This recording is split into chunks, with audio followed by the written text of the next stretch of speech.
GPS networks around the world give us a detailed understanding of how tectonic plates deform and interact. A GPS network comprises multiple GPS stations.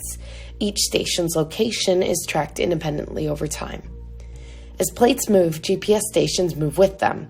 These motions are shown as arrows or vectors. Whenever we study GPS motions, we need to establish what the motion is relative to. For instance, if we want to compare North American motion to Europe, we set Western European motion to be 0 and see how much North America is moving away. This way of viewing the motion is called a reference frame.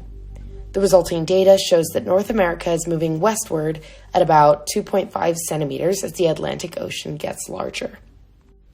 We will show a hypothetical strike-slip fault with a broad zone of deformation adjacent to it.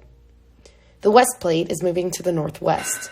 But first, let's fix the east plate far from the fault boundary. This representative GPS station, Station A, is moving at about 4 centimeters per year to the northwest as the plate moves. On the right, Station B moves just 1.5 centimeters per year, also towards the northwest. The length of the arrows represents how fast each station moves. If we put an even grid across the fault, we can watch the motion between the two stations, as well as the ground deformation. Even though Station B is on the fixed plate, it is being dragged along as the crust it is on is deformed by the moving plate. The velocity difference between these two stations is 2.5 centimeters per year. The red represents increasing stress adjacent to the fault.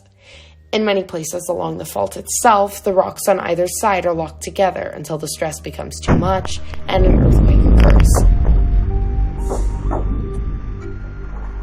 GPS helps us get a more detailed estimate of the overall stress buildup, thus the earthquake hazard in fault zones.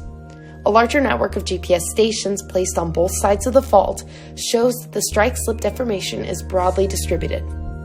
Earthquakes can occur throughout the region, even while east of the plate boundary, although they are likely less frequent and of smaller magnitude.